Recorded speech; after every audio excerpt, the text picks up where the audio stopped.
Hello and welcome to the Oddschecker betting show. This is a preview of the Charlie Hall chase and other bits and bobs at Wetherby, and also looking over to Down Royal as well in Ireland. This podcast is sponsored by 888 Sport. I'm delighted to be joined now by Andy Holding and John O'Connell, and later on in the podcast as well, you'll hear again from Barry Geraghty, 888 Sport ambassador Barry Geraghty, who looks back at some happy and not so happy memories from Wetherby, and also looking ahead to this weekend's racing, and look back as well at what he made of the weekend's racing at Cheltenham too. Andy and John, great to have you both here with us today. Andy, any performances stand out for you from the weekend? No, I thought it was an okay card. I haven't got anything that. I think All Mankind really was the highlight of the whole weekend, so time figure wise and just performance wise. I thought that horse just literally gave his all in victory in that all round chase. He was just pinpoint accurate at every fence. I think Harry got a great buzz out of that victory as well. You look at him when he went past the line; he was so animated in the saddle because I think he recognised that horse just literally had to be carried out on his shield. He could not have gone any quicker, and it was just it epitomises everything we all love about jump racing. So yeah, All Mankind's race on Sunday was just one for the archives. And John, yeah, October's a great time. That National Hunt notebook is pretty empty, but presumably a couple of horses going in at the moment. Anything for you? Yeah, for me from Cheltenham last week, it was pretty much a human one as well. Sam Thomas had the winner of the 2 mile handicap chase, who won it really well. Cracking display of jumping from the front, a bit like a mini version of All Mankind, if you like.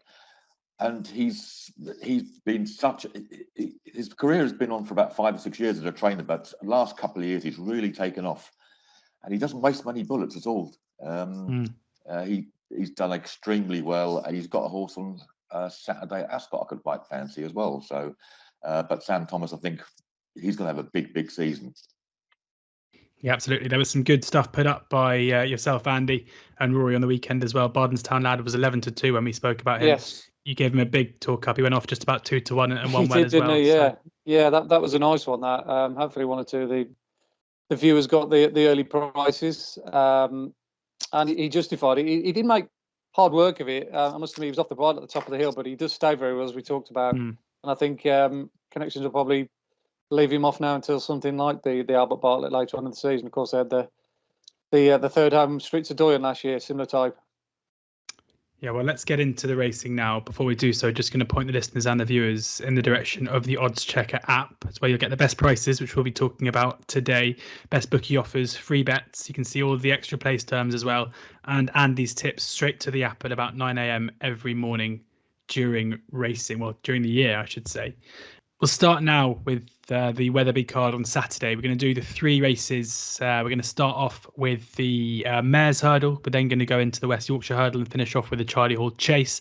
You'll then hear or see my interview with Barry, which we recorded yesterday, so before Final Decks. We're speaking now at about 11:30 on Thursday, so the market's just reforming as we speak. And then we'll go back over the Irish Sea to Down Royal and talk about a couple of races there, namely the return of both Minella Indo and Envoi Allen, even if there's some controversy at the moment around who will be riding those 2 horses, which we'll cover in a second too. But we'll start with the 155 at Wetherby. It is the Mares Hurdle, and Miranda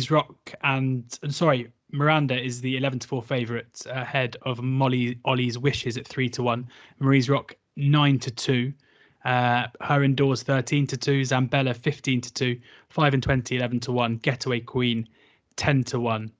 Just the 7 runners as it stands after Final Decks, and in a trappy affair. Already some firms disagreeing with prices. Marie's Rock as short as 11-4 in a place, but 9-2 best price. Yeah, I mean, the official ratings can't split Miranda and Molly Ollie's Wishes, and both of the 2 horses in question had got similar form in the same kind of races last season against their own sex. I think they both took part in sort of listed stroke grade 3s. I think Miranda running a grade 2 or won a grade 2 off memory. The Paul Nicholls team are in flying good form. Not to say Dan Skelton's aren't as well. They very much come to the party, haven't they? Based on last week's action, and it's a race that Dan Skelton has won before in the past as well, with Stephanie Francis a few years ago.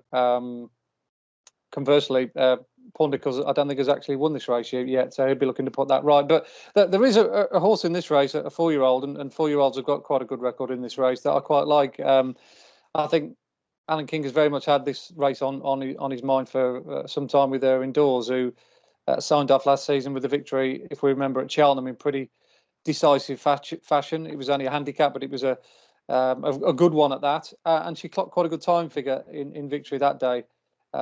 She's also a listed hurdle winner as well, courtesy of a victory at Doncaster, and she's very much a horse that is sort of like this kind of.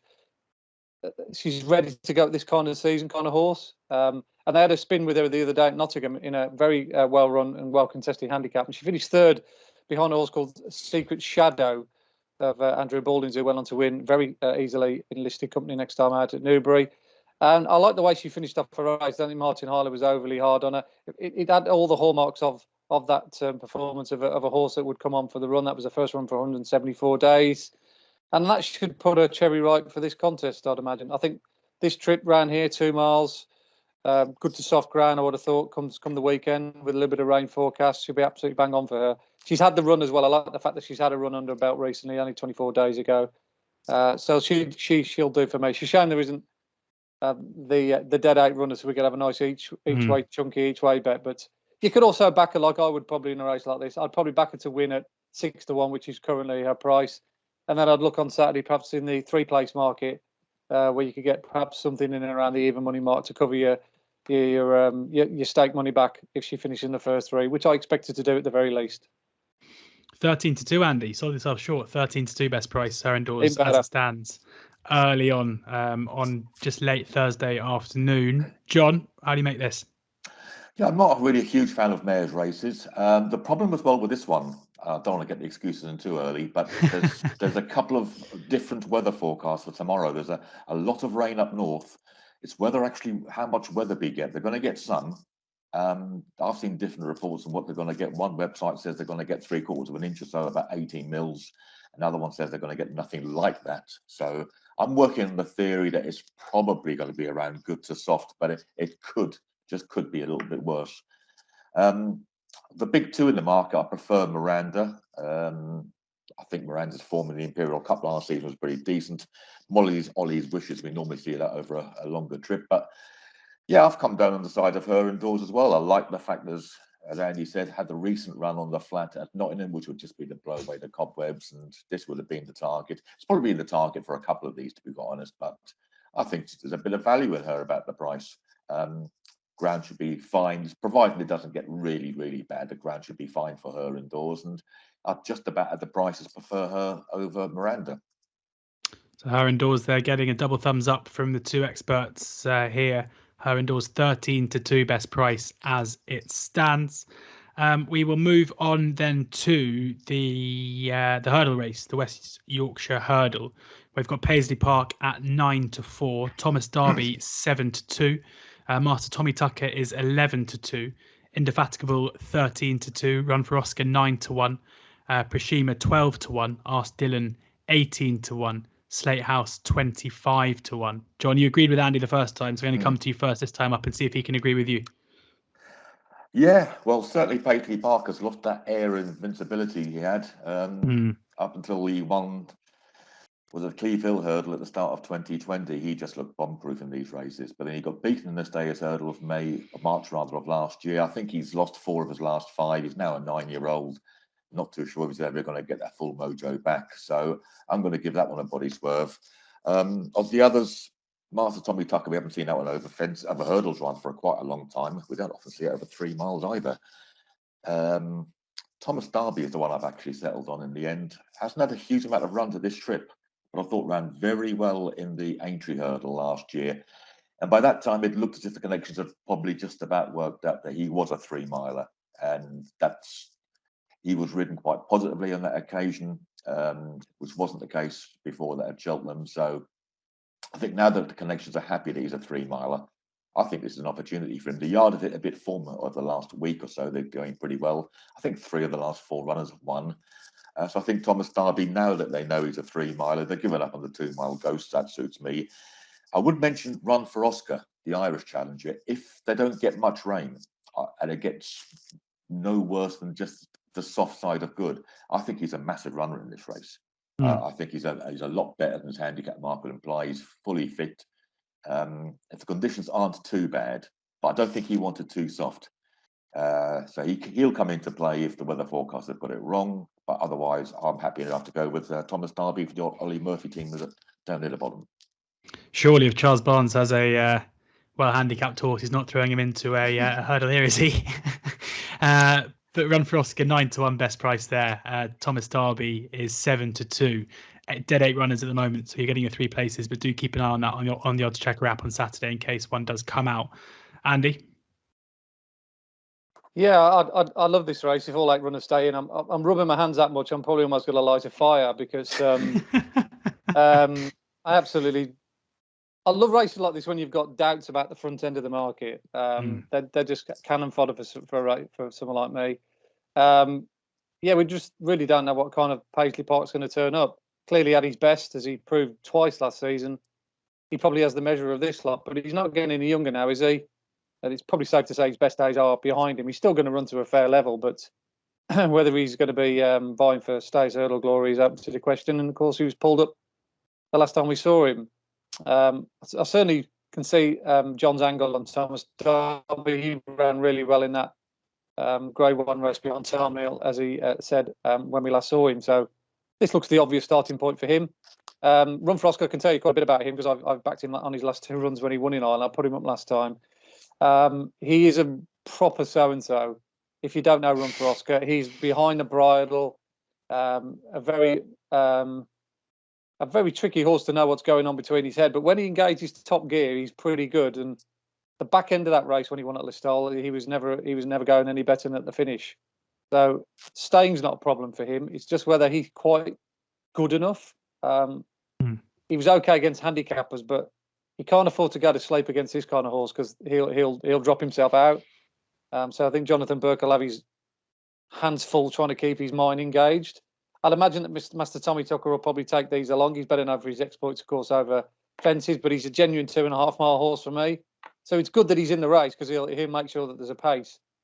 So in a roundabout way, I've managed to come to the conclusion of Indefatigable as being my bet here.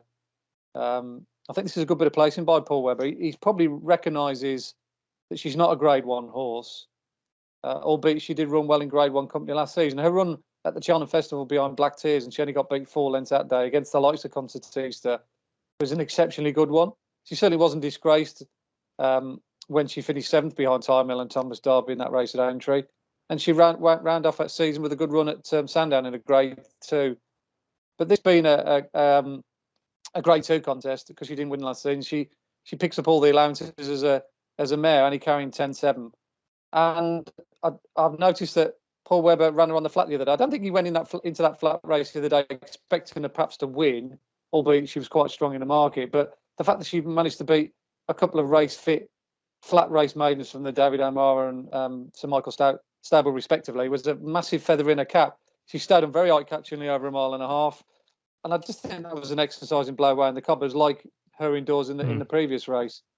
So this is tailor-made for Indefatigable. She's had a run. She stays well. Flat left-handed track on good to soft ground, or even if it went soft, it wouldn't be a problem. I think she's going to run a huge race. I'm amazed she's the price she is. So she'll do for me each way. Indefatigable, 13-2 best price that stands. Fair to say, neither Andy or John rushing to back Paisley Park. Paisley Park is short as 13-8 in a place, but best price 9-4. A lot of Paisley Park fans hoping that he'll bounce back to form, but the lad's not too keen on that at the price.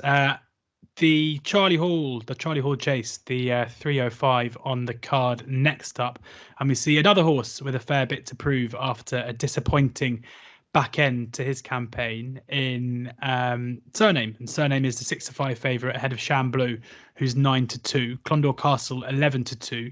Refusal Raffles 13-2. Katie's Light 11-1. Topfield Ben 18-1. Mighty Thunder 20-1. So Andy, this is a There's a couple of horses with a bit to prove this weekend. We've spoken about Paisley Park. We're going to speak about Envoi Allen, Cyrname, another one. Unsurprisingly, given the time of year, Nichols, the trainer, pretty bullish in the press about Cyrname's chances on Saturday. Yeah, I think he likes to protect his own horses, doesn't he? And if he feels as though there's going to be mud thrown at a few of his inmates that have perhaps had a bad press, he puffs his chest down. You know, we don't want to be writing horses like Cyrname off too readily, as we did perhaps in this race last year when he went off 3-1 before going on to win. I think everyone wanted to get against him, and you know, kind of Nichols was probably punching the air in delight afterwards. But it just looking at the race at face value last year, I don't think it was a particularly strong Charlie Hall. You know, with the greatest respect to the likes of Indication, A-Rate, Keeper Hill, and Ailing, La Bague, Roy, it was probably not the kind of race that we've had in a bygone era. And I think this race has got a bit more strength in depth in it this season, particularly from two horses, one a decent novice and another one who's performed well through Grady Company as he's worked his way through the ranks. And the one I quite like is Chamblou. He goes incredibly well fresh. You have a look at his record when he's had his first run of the season. He often performs sometimes to his very best. I think he was probably over the top when he ran below par on his back end race last season at Aintree behind Chantry House. He'd had a lot of hard races, including the race at Cheltenham. But early on in the season, he was very good in disposing of small field novice races. He clocked some good numbers in Victory. His best one when he beat the big breakaway, at Kempton. And I think this race is tailor-made for him. We know he likes Wetherby. He's 2 for 2 at the track. And I reckon, similar to like All Mankind, Dan Skelton would have had this race as a number one priority. You know, he wouldn't even be looking at races at Cheltenham because it's probably not his bag. He's a flat track bully. You know, it might be sort of on the cusp of maybe something like the King George, but I think this is his race. Grade 3, first time out, Charlie Hall. You know, he won't leave any stone unturned. There's no way Dan will be thinking, oh yeah, there's another race further down that. This is his Gold Cup. So on that basis, I would sooner go with him than Cyrname, who obviously pulled up on his last 2 runs. He's had another wind up. This race is a tougher one. And with Chamblou's aggressive run style, you know, he's going to be taken off the lead. I'd certainly pay handsome respect to Clondor Castle, who obviously gave Clanders Oboe plenty to think about in his final run last season. He's very much a horse going up on the upward curve, but I just think Chamblou's better than his current rated, and I think he'll prove that on Saturday. Chamblou 9-2 best price as it stands. 7 runners again, so just the 2 places. Sadly, especially with Cyrname, seemingly a vulnerable favourite at the prices. John, do you agree with Chamblou? Are you looking to get with Cyrname, or is there another at a bigger price so you're looking to back? I haven't had a bet on the race at all. I just think Cyrname is the likeliest winner. I know he needs a bit of explaining now, given the last couple of runs we've seen. And if you look at 3 of the last 4 runs, it's actually blown out. But he's got a good record fresh as well. I think this will have been the target for him. I think this will be the target for the pair of them, actually. Cyrname blew out as well in the King George last year. So I think this is going to be his day as well. He's got a good record fresh. And I just think if he turns up, you can't guarantee with him, but if he turns up pretty close to his best form, I just think he's better than these. Chamblou, I think, is definitely the danger. He was ridden very aggressively at Cheltenham from some way from home that day. And I think that told then at Aintree, the hard race he had at the Cheltenham Festival meant that when he went to Aintree after that, I think that more than the distance or the class of the race got him beaten that day. But he'll have been freshened up. He had the trainer, as mentioned this week, that this has been the plan for quite a while, and he'll be going up there absolutely firing on all fronts on Saturday. But I just think Cyrname is the better horse, and you've always got to worry about him. But when he came into this race last year, everyone was worried about him going this way around, but he was pretty good when beating Vindication. I actually don't know how good a race this is on Saturday. I think it's quite a disappointing turnout if you take away the first 3 in the market. There's some good horses in there, obviously, but I think it lacks a little bit of class among some of the others for a 100 grand race. Mighty Thunder, I'm pretty sure they'll be having runs for further down the line, looking at a national.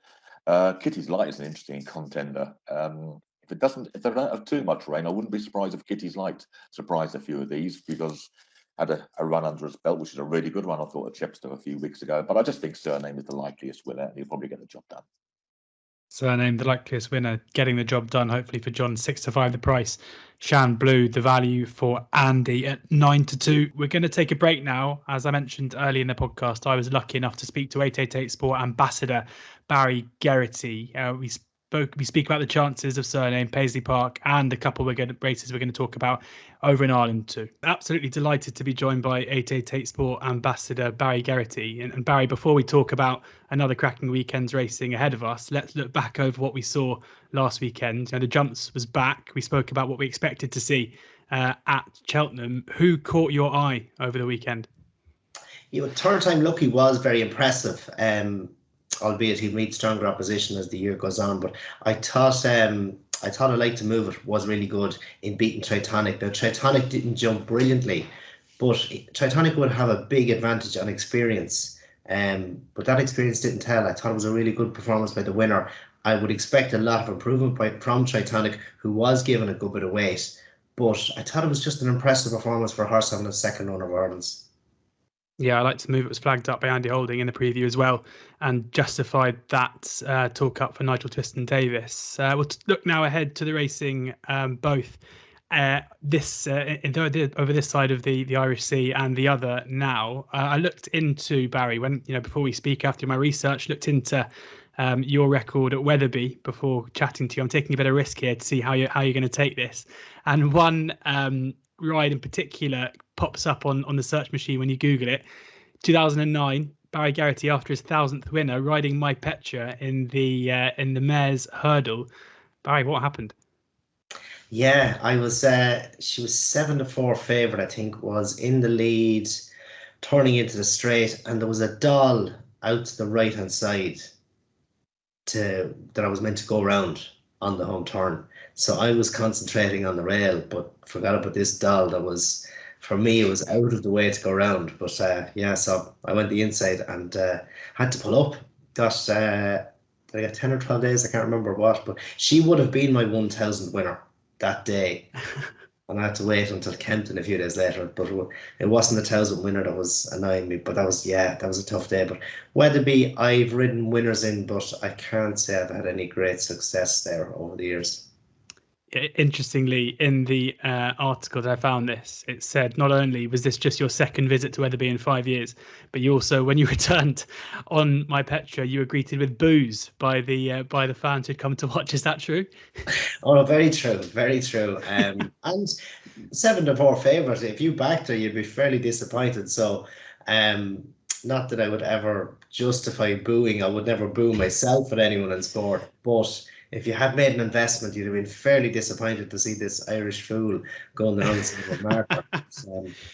Yes, it was a once in my career experience. Yeah, I bet one way to make yourself very popular with locals is to ride the wrong course on a fancied favourite. But I best get that must have been pretty tricky for you looking for your 1000th winner. That's enough of looking down memory lane. Let's look ahead to the weekend's action and the Charlie Hall in particular at Wetherby, where Cyrname, the highest rated chaser at the moment, who won this well last season before disappointing runs in both the King George and then at Ascot, pulled up twice. But Paul Nicholls has been in pretty bullish mood on Cyrname's chances here, saying this is the time of year where he really comes alive. Can you see that? I mean, are we asking a lot to see Cyrname bounce back to that kind of form? No, he generally he's good early. He's good fresh. He beat Altior the previous year. He won this race last year. Now he beat Vindication, who has good form and has good form in Ascot, but would be questionable at the top level. So I don't think it was a vintage renewal that he won last year. Obviously, we don't have the decks just at the minute for Saturday, but Shan Blue was a horse I think was better than his Cheltenham run or his Aintree run. And I think he could give Cyrname a little bit to think about if he turns up here, but he could easily go for the chase in Ascot the handicap. Yeah, I should say we are recording this on Wednesday afternoon, so we are pre-final deck. So apologies if any of this goes out of date before the time you're listening or watching this. But we just, with Cyrname as well, it's kind of taken as a given that this is the time of year that Cyrname comes alive, and Nicholls have been very keen to say that. What are the reasons for that, in your opinion? Why should we expect Cyrname, who for those who backed Cyrname at short prices in the spring, we'll probably be looking at the favouritism near enough even money to win this race and be wondering how much of a leap of faith you have to make that a time of year is going to bring out that kind of turn in performance. Yeah, he's one of the highest rated horses in training and has been the highest rated horse in England for the last couple of years. But his form is questionable. For me, he's never really lived up to those expectations. He beat Altior, who was having his first run back the previous year, and he won this race last year. He is good fresh, so he's good first time, but Paul would generally have his horses fit and ready to go on their first run. So he would have a tendency to have him in good shape first time. But I think he's a horse who gets shown up then when he does meet stronger opposition. This is a good race, but it's not a vintage race. I think if you were to compare this to the race in Down Royal on Saturday, there's no comparison in the strength. And I'd say if Cyrname lined up in Down Royal, he'd really struggle there, where he should win in Wetherby.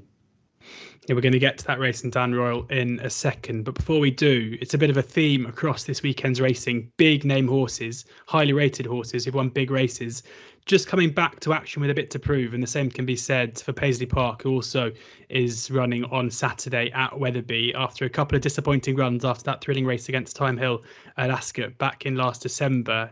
Do you fancy Paisley Park to return to that level of form that we know he can produce? You'd like to think so. Good grounder in Wetherby could be a little bit sharp for him. I think he enjoyed the soft ground in Ascot in the long walk. I think, and that was a brilliant race and one of the races of the season last year. Yeah. But I would respect Paisley Park. He's a very good horse. He has disappointed on occasions, but his form, it's at a very high level. Thomas Darby, I thought, might be next best. He's getting £6 on ratings. He's only £1 round, but he has to make another big step to get to the level that Paisley Park is at. So he should take a beating. But as I say, good ground around Wetherby is a little bit sharp. That'll be the only slight negative I'd have about him. Yeah, Paisley Park 2-1 favourite at the moment. 888 Sport, one of those firms offering that best price 2-1. Over then we go to Down Royal, and one horse with absolutely nothing to prove is Minella Indo, who makes his return to action after Gold Cup glory back in March. How do you see the champion chase, the Irish champion chase, panning out this time around?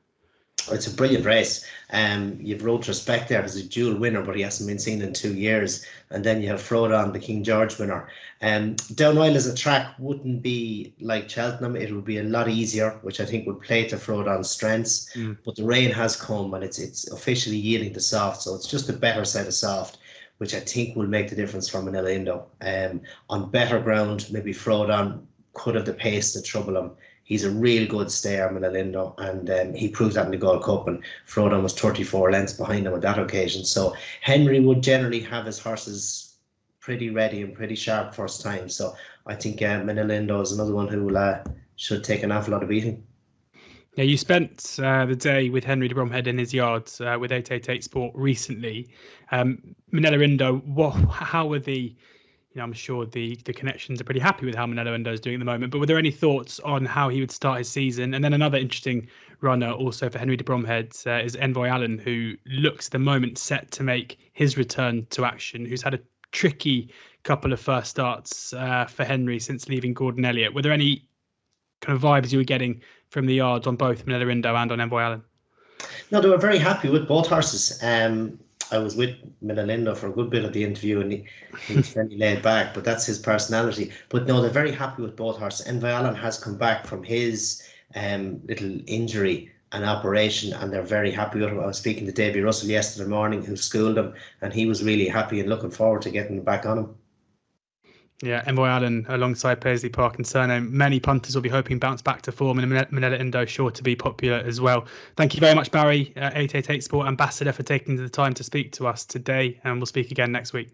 Cheers, George. Thank you. Thank you very much there to 888 Sport Ambassador Barry Geraghty for sharing his thoughts. A pleasure as always to speak to him, and he'll be joining us throughout the podcast next week as well as we go through our horses to follow. I say I will not be giving you any horses to follow. I'll leave that up to the experts, but do make sure you set your calendar for that. Be coming out back end of next week as we preview the rest of the National Hunt season.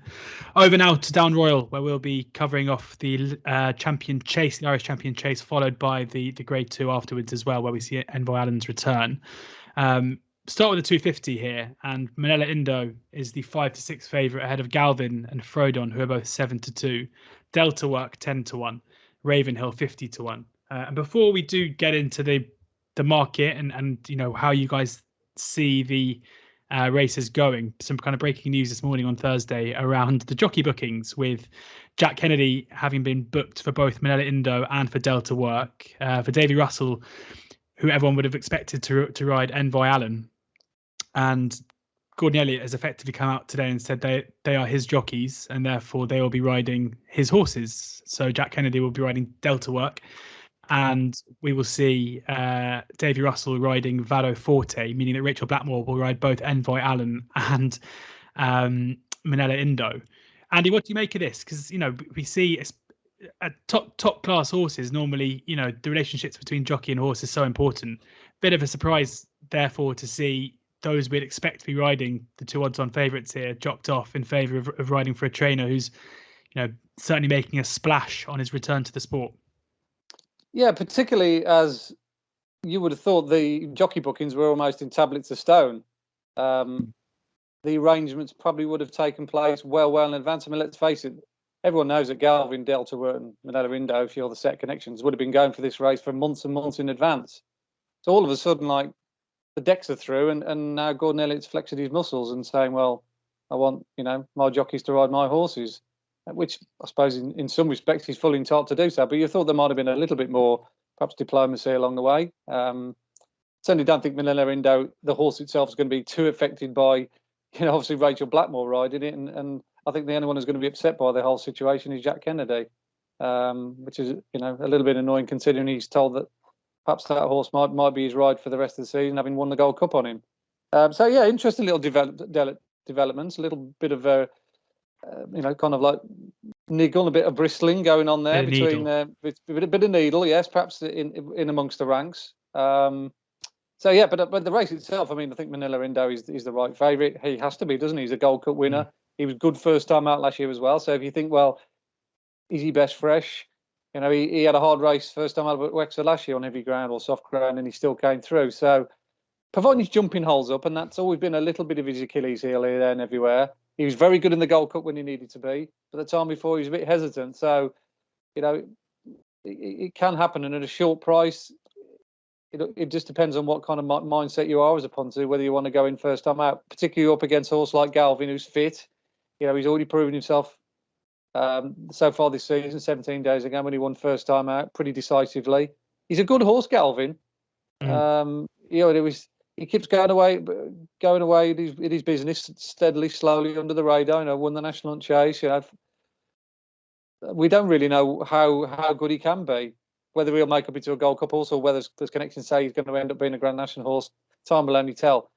It's probably a race I won't have a bet in. I do like the other race we talked about at Wetherby, but this race makes no appeal from a betting perspective because I do like Minella Indo. It's not like I want to take on Cyrname, I want to take on Paisley Park because I think there's holes in them.